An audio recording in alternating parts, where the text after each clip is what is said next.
Real Madrid benar-benar menunjukkan DNA Liga Champions-nya di leg kedua babak perempat final Liga Champions. Sempat tertinggal 3 gol, El Real mampu comeback dengan mencetak 2 gol secara dramatis dan membuat agregat menjadi 5-4. Cetak gol, coba merangkumnya sebagai berikut.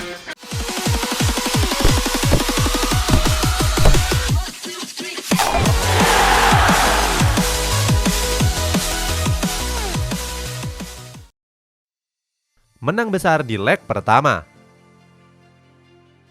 Pada tanggal 7 kemarin, Real Madrid menjalani laga leg pertama babak perempat final Liga Champions. Saat itu, El Real mampu mengalahkan sang juara bertahan Chelsea dengan skor 1-3. Walaupun bertandang ke Stamford Bridge, Real Madrid tampil penuh percaya diri. Hal ini terbukti di mana mereka unggul 2 gol lebih dulu lewat brace dari Karim Benzema. Chelsea sebenarnya mampu memperkecil ketertinggalan lewat gol dari Kai Havertz.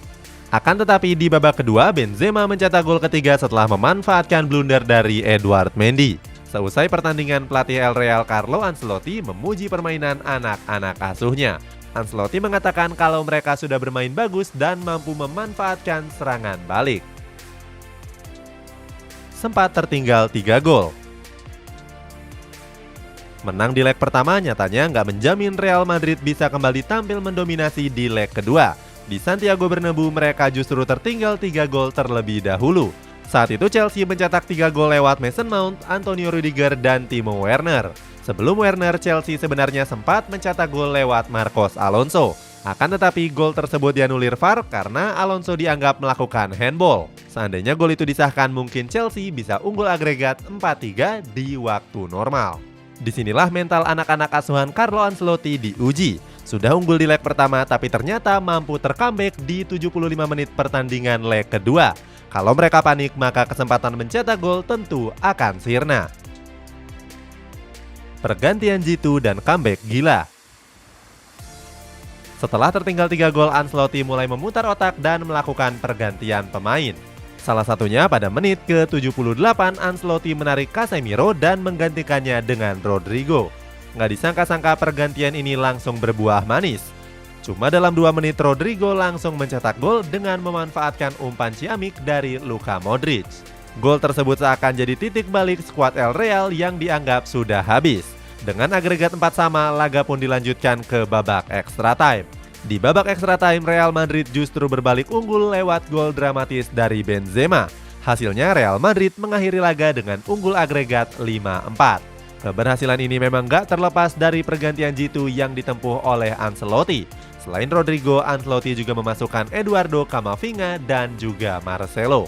Pergantian Toni Kroos ke Camavinga sebenarnya adalah keputusan yang berani. Apalagi ditambah Toni Kroos yang sempat mengamuk karena gak terima dirinya diganti. Namun nyatanya pelatih lebih punya pengalaman dibandingkan para pemainnya. Pergantian ini berhasil membuat skuad El Real comeback. Luka Modric, Man of the Match. Setelah pertandingan berakhir, Luka Modric dinobatkan sebagai Man of the Match. Pada laga ini Modric memang tampil mengesankan. Gelandang asal Kroasia ini menciptakan 89 sentuhan, 1 umpan kunci, dan 89% umpan yang akurat. Gak cuma itu, Modric juga menyumbangkan 1 assist untuk gol Rodrigo. Gak heran kalau Modric dianggap sebagai pahlawan di laga dini hari tadi. Padahal di musim pertamanya 1 dekade yang lalu, Modric dianggap sebagai pembelian yang paling buruk di Liga Spanyol.